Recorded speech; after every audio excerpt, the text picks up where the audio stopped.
Chers spéculateurs, bonjour et bienvenue dans cette vidéo hebdomadaire du samedi. Et c'est la catastrophe, c'est la cata sur le marché des cryptos. L'IOS a perdu moins 36% en une seule semaine. Voilà, les cryptos, l'Ethereum, le Bitcoin, rien de bon n'est en train de se passer actuellement. Je vais rentrer dans les détails dans cette vidéo en vous présentant les graphiques et les objectifs de baisse. On a pareillement sur le marché européen, sur les bourses, le marché des bourses, que ce soit le CAC 40, le DAX, donc l'indice allemand, ou les petites et moyennes capitalisations européennes, il est en train de se passer quelque chose de vraiment très moche, hein. C'est arrivé cette semaine, je vais vous en parler dans cette vidéo et on va voir ce que ça va impliquer pour les marchés financiers, pour vous, pour votre perception de la spéculation au cours des prochaines semaines et des prochains mois. On est vraiment dans un tournant actuellement, hein, sur les marchés financiers et il vaut mieux être cash qu'investi. Ça, c'est tout ce que je peux vous recommander. Si vous faites de la spéculation, regardez ça avec amusement, mais d'un œil extérieur et ne vous amusez pas à entrer dessus et vous allez comprendre pourquoi dans cette vidéo. C'est parti. Allez, comme chaque semaine, on débute cette vidéo avec le Trader Mindset et on va parler de comment jouer sa plus grosse carte en toute sécurité. Vous allez voir qu'on va parler de 3 éléments qu'ont en commun les personnes qui génèrent des accidents positifs à répétition dans leur vie et on va s'inspirer d'une petite histoire très rigolote de Fabien Olicard. Alors, pour ceux qui ne connaissent pas Fabien Olicard, c'est un mentaliste et au cours de l'histoire que je vais vous présenter, de la stratégie qu'il a mise en place, il voulait tout simplement autofinancer sa propre représentation à l'Olympia. Donc soyez très attentifs à ce qui va suivre parce que tout simplement ce qu'il a mis en place, ça mérite le détour. De mon point de vue, cet homme aurait fait un grand trader tant sa maîtrise du risque et son exposition aux accidents positifs, eh bien c'est parfaitement calibré, vous allez voir ça. Donc c'est parti. Donc si un jour vous voulez financer vous-même votre propre spectacle à l'Olympia, sachez que ça vous coûtera très cher, hein, ça va vous coûter un bon gros billet. Et c'est d'ailleurs pour cette raison qu'ils n'ont pas eu de personnes qui se sont mis en autoproduction depuis 1985. Mais récemment, notre trader mentaliste constata qu'il avait pile poil la somme sur le compte de son entreprise pour financer sa propre représentation à l'Olympia. Il se rendit donc sur place pour convaincre les gérants de lui laisser une date à disposition. Mais lui, en réalité, il ne savait pas s'il s'agissait d'une bonne idée ou pas. Il ne savait pas s'il allait faire une grosse bêtise. Donc, comme il ne savait pas s'il allait réussir, c'est-à-dire à au moins vendre le nombre de places nécessaires pour couvrir son pari, hein, c'est-à-dire être neutre. On appelle ça neutraliser un pari. On investit la somme et on espère au moins récupérer juste la somme qu'on a investie. On couvre son pari, on neutralise sa position. Lui, il ne savait pas s'il allait pouvoir juste être neutre. Donc tout ce qu'il savait, de son point de vue, c'est que l'argent qu'il était prêt à perdre sur cet événement ne changerait strictement rien à sa vie. C'est-à-dire que voilà, c'était de l'argent qu'il avait sur le compte de son entreprise, que ça parte en dépenses, en impôts ou en dîner au restaurant, c'est pas ça qui va changer grand-chose. Donc il s'est dit, ok, le risque est connu à l'avance et il n'y aura pas de gros impact sur ma vie. Donc il avait bien calibré son risque à l'avance, c'était ce qu'on appelle un risque calculé. Et comment est-ce qu'on sait si un risque est correctement calibré? Il faut tout simplement que émotionnellement on soit aligné avec la perte potentielle. Donc, définir un risque de perte acceptable, ça c'est le premier élément vital quand on prend un pari spéculatif. Quelle que soit la thématique de sa vie, il faut qu'on accepte la perte. Il y a toujours une perte potentielle derrière chaque acte, chaque mouvement, chaque pari, il y a une perte. Il faut que vous soyez OK avec cette perte. Deuxième élément. Est-ce que le trade est facilement neutralisable? Dit autrement, peut-on finir juste sans perte? C'est-à-dire, est-ce qu'on peut, si on renouvelle un grand nombre de fois ce pari, hein, est-ce que on va être en mesure de, la plupart du temps, au moins neutraliser et finir sans perte ni gain? Et enfin, troisième élément, est-ce que en faisant ce pari, on a véritablement un gros potentiel de rentabilité derrière? Il faut vraiment que ces 3 éléments, donc un risque connu, donc une perte dont on a déjà fait le deuil à l'avance, quelque chose, un pari qui soit très facilement neutralisable, c'est-à-dire au moins sans perte si on le fait de nombreuses fois. Et troisième élément, eh bien qu'il nous expose à un accident positif de richesse si on parle d'argent. Donc sans avoir une vision claire sur ces trois éléments, tout pari, eh bien ça reste du casino. Donc voici comment Fabien Olicard s'y est pris, afin d'obtenir les deux informations complémentaires qui lui manquaient, puisque la première, c'était clair et net, il était prêt à risquer la somme qui était sur le compte de son entreprise. Donc, il a là rencontré les directeurs de l'Olympia, dont le métier et l'expertise étaient justement de savoir ce qui allait marcher ou pas. Et chose curieuse, ils lui proposèrent tout de suite une coproduction. Alors, en gros, c'était une location qui était moins chère, donc une location de la salle moins chère. Et ensuite, en contrepartie, eh bien, il faisait 50-50 sur les recettes, ce qui au final, eh bien, ça divisait le risque par 5 du mentaliste. C'est-à-dire qu'il avait 5 fois moins d'argent à investir. Et ce qu'il faut comprendre derrière cette proposition, c'est que les directeurs ne voyaient pas là un simple événement flat, c'est-à-dire sans perte ni gain. Ils y voyaient un événement largement rentable et ils voulaient récupérer une part du gâteau.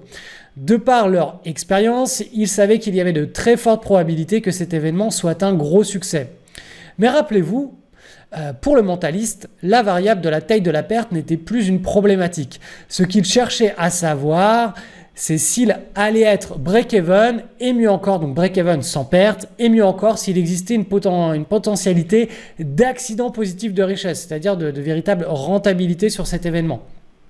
C'est donc suite à la proposition financière des deux directeurs qu'il obtint sa réponse. Il était super heureux de refuser Il était super heureux de refuser la proposition de coproduction et de prendre ce trade seul et confiant. Et c'est exactement avec ces trois éléments fondamentaux qu'un trader aborde chacun de ses paris. 1. En établissant un risque de perte en capital avec lequel il est confortable, c'est-à-dire avec de l'argent dont il a déjà fait le deuil avant même d'avoir exécuté la transaction. Deuxième élément vital, savoir que son pari a une grande probabilité de finir à l'équilibre, sans perte ni gain. Troisième élément vital, savoir que son pari peut se transformer en accident positif de richesse. Donc il faut savoir que Fabien Olicard, c'est pas un trader, mais il est très habitué à ce genre de trade dans sa propre thématique d'entrepreneur, mentaliste, auteur et j'imagine qu'il fera de nombreuses belles choses vu la créativité de son cerveau.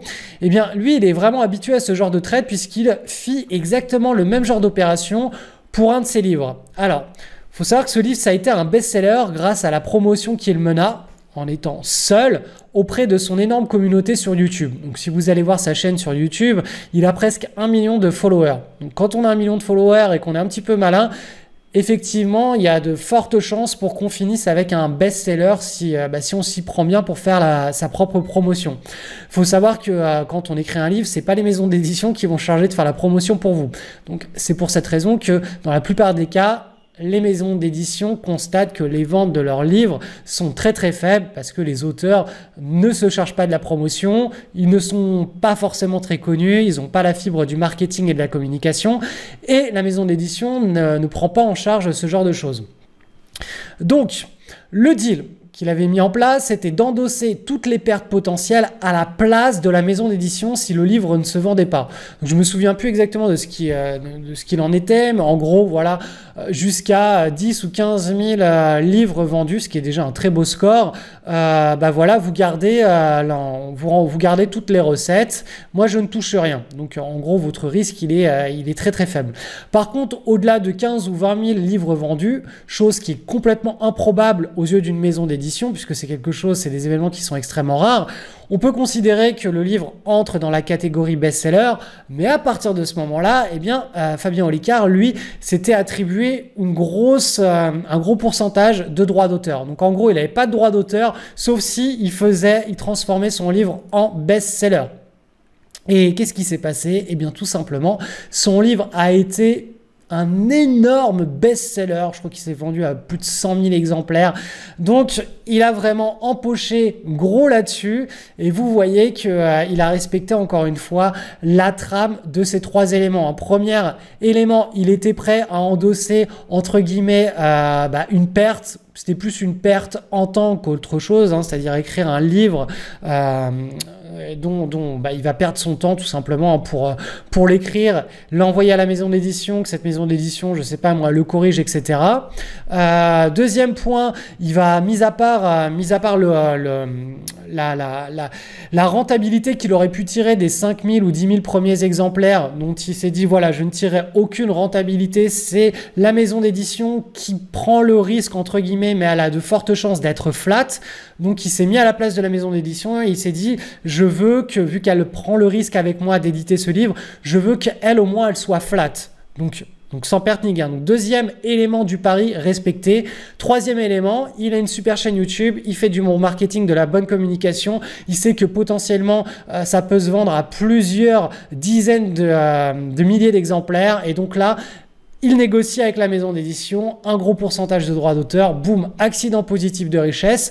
Si vous respectez vraiment ces 3 éléments à chaque fois que vous mettez en place des routines ou des tâches, des travails, des missions, des choses à accomplir, forcément dans votre vie, il y aura des accidents positifs qui vont se manifester dans tous les sens. Et d'ailleurs, en bourse, c'est exactement de la même manière que l'on s'y prend. La bourse, c'est un autre terrain de jeu, mais c'est un super terrain de jeu pour réaliser ce genre de prouesse. Parce qu'il y a juste besoin de s'intéresser à des graphiques boursiers, à mettre une routine de 30 minutes chaque jour sur son ordinateur portable où qu'on soit dans le monde. Donc si ça vous intéresse d'en savoir plus, j'ai créé une séquence d'emails sur le trading de news. Donc pour vous inscrire à cette séquence d'emails, le lien est en description de la vidéo que vous êtes en train de regarder maintenant. Donc cette séquence email, en réalité, c'est pendant 2 semaines, vous allez régulièrement recevoir un email sur votre boîte email et vous aurez des exercices corrigés, des cas pratiques et des éléments vraiment qui vont vous permettre de progresser vis-à-vis de ce qu'on appelle les trades de news. Alors pourquoi les trades de news? Tout simplement car ils réunissent systématiquement les 3 éléments que Fabien Olicard utilise lui-même pour accumuler des accidents positifs dans sa vie, sauf que ces éléments, ils sont rapportés à la bourse. Donc faites bon usage de cette petite séquence email qui va vous éduquer, vous permettre de comprendre un petit peu comment reproduire ce schéma, mais en l'appliquant sur les marchés financiers. Et puis on se retrouve juste derrière. Le lien, je vous rappelle, pour vous inscrire à cette séquence email est en description de cette vidéo.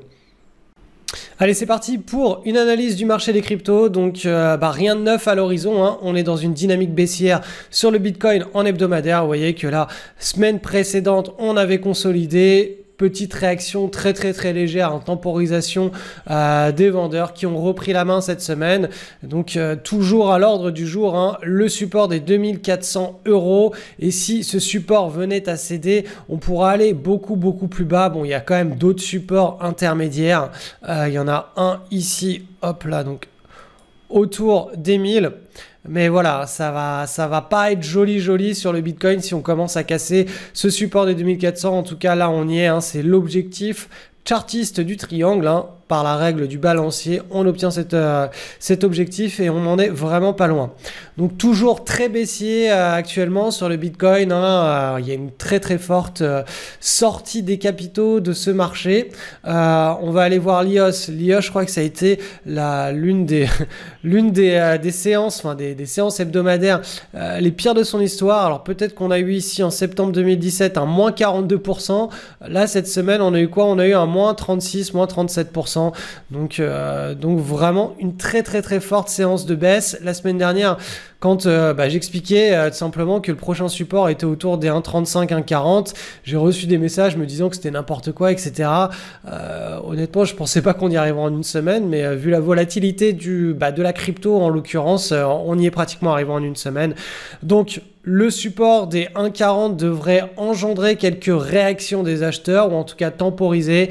Après, si on casse, on ira probablement aller chercher le support historique des 0,6. Ensuite, pour l'Ethereum. Alors pour l'Ethereum, Pareil, on est dans un canal baissier, donc je suis obligé de vous montrer tout ça en échelle logarithmique et non linéaire, sinon on ne voit absolument rien. Et vu la volatilité, encore une fois, hein, des actifs crypto, on est obligé de faire des analyses sur ce genre d'échelle logarithmique. Donc on est actuellement sur la zone de support. Il y a une incursion en dessous cette semaine. On verra si la semaine prochaine ou au cours des prochaines semaines, on continue à évoluer en dessous de cette zone des 80, et bien très probablement on ira vite chercher la zone des 46, donc on est dans une dynamique baissière, et je vous le rappelle, pour que cette dynamique baissière soit inversée, il faut qu'on aille casser au-dessus du canal baissier, qu'on consolide, qu'on recasse ensuite au-dessus de cette consolidation pour inverser la tendance. Donc on est encore très loin, très loin en termes de temps et en termes de structure graphique d'un retournement tout simplement. Donc pour le moment, le marché des cryptos est vraiment un marché à fuir pour tous ceux qui veulent faire du day trading en essayant de shorter les cryptos, à leur risque et péril, hein. L'activité de spéculation à très court terme est une activité qui réclame de nombreuses années d'expérience et surtout un mindset émotionnel particulièrement affûté.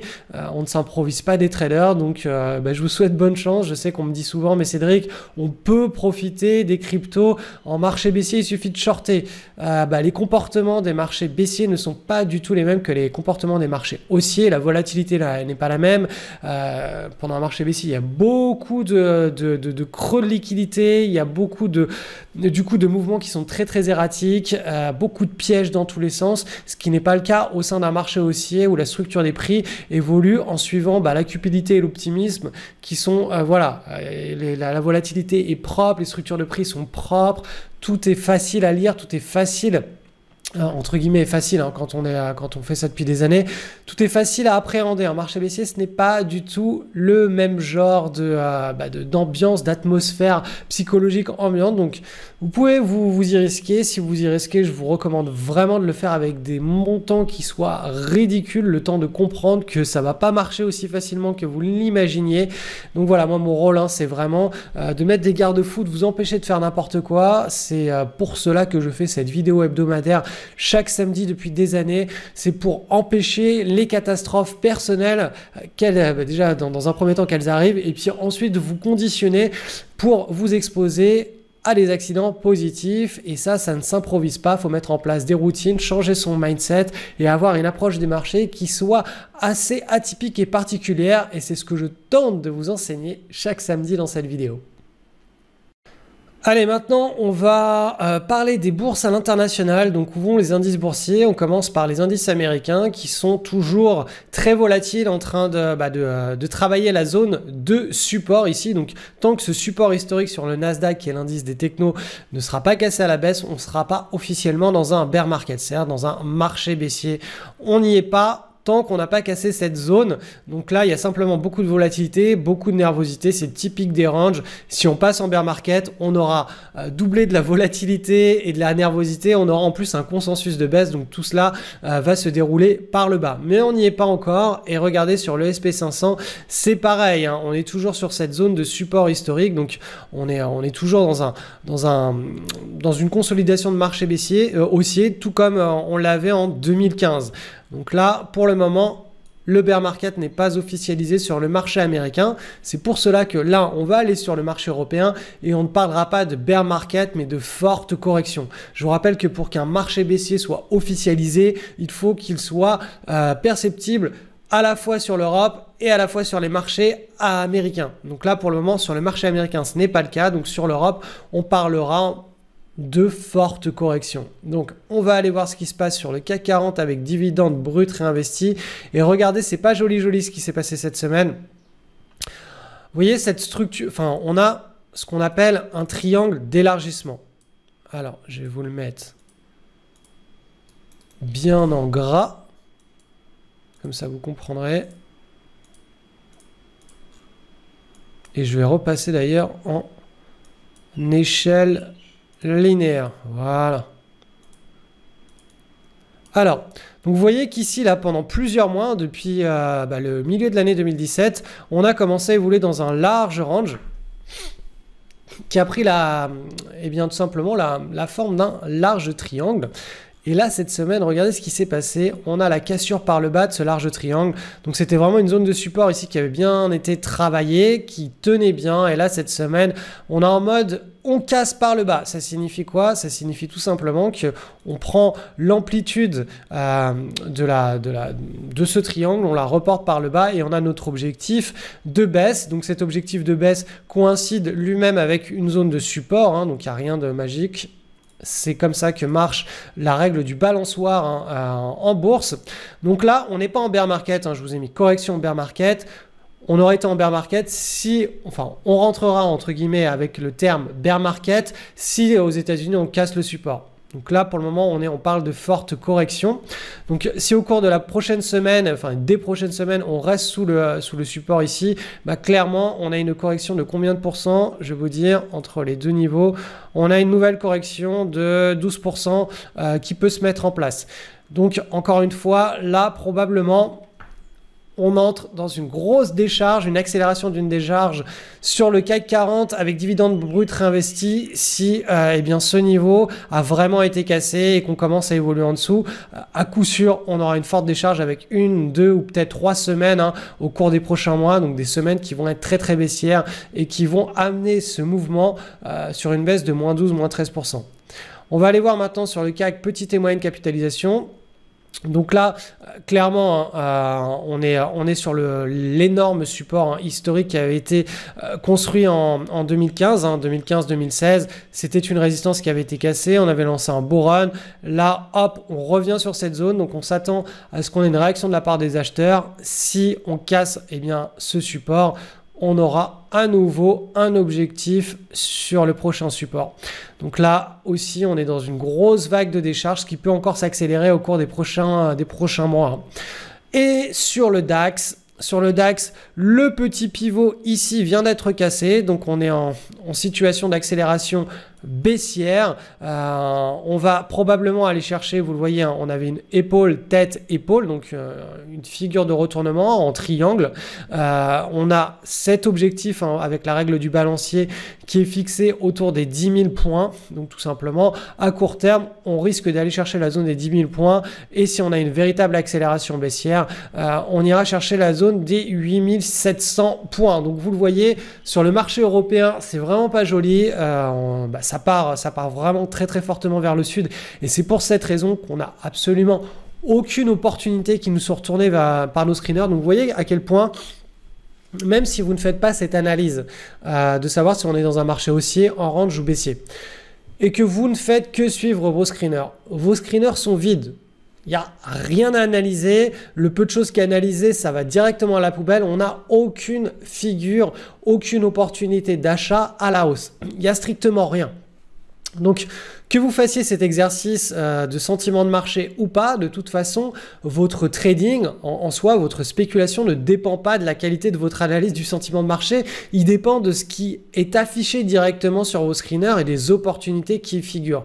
Ça fait plusieurs semaines, voire plusieurs mois qu'on a plus aucune opportunité à trader, hormis quelques trades de news qui peuvent relever notre attention. Il ne se passe rien de bon à la hausse, rien de bon à l'achat.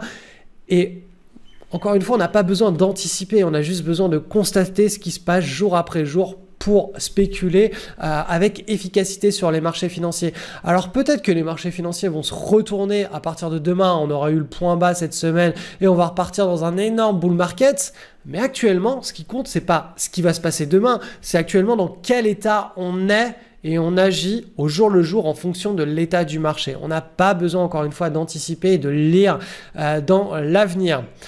Dans ce genre de contexte de marché, les seuls trades qui devraient véritablement attirer votre attention, alors ça peut être des trades à la baisse parce qu'ils ont une grosse particularité, c'est qu'ils sont drivés par ce qu'on appelle un catalyseur, par une news, une publication, un contrat, quelque chose qui relève de l'activité de l'entreprise même. et cela doublé par des conditions de marché derrière hein, qui peuvent être un marché haussier, en range ou baissier. Donc ce genre de trade de news, je vous ai mis un lien en description de cette vidéo qui redirige vers cette page. Vous cliquez sur l'image et vous pouvez vous inscrire. Vous allez recevoir 4 manuels, mais surtout, je vous ai mis une séquence email hein, au cours des 2 prochaines semaines qui va vous proposer des exercices corrigés, des cas pratiques et pas mal de petites choses. Donc si vous voulez en savoir un petit peu plus hein, sur les trades de news, n'hésitez pas à cliquer sur le lien qui se trouve en descriptif de cette vidéo et de vous inscrire via cette page à la séquence email. Ça va vous permettre d'apprendre pas mal de choses et vous avez aussi un 4 manuels au format PDF hein, qui vont vous apprendre pas mal de choses sur le trade de news. Je vous souhaite une excellente semaine sur les marchés. Soyez prudents, éduquez-vous, formez-vous, c'est le moment. On a vraiment le temps là puisqu'il n'y a pas grand chose à faire sur les marchés financiers. Autant reprendre les bases et consolider tout ça.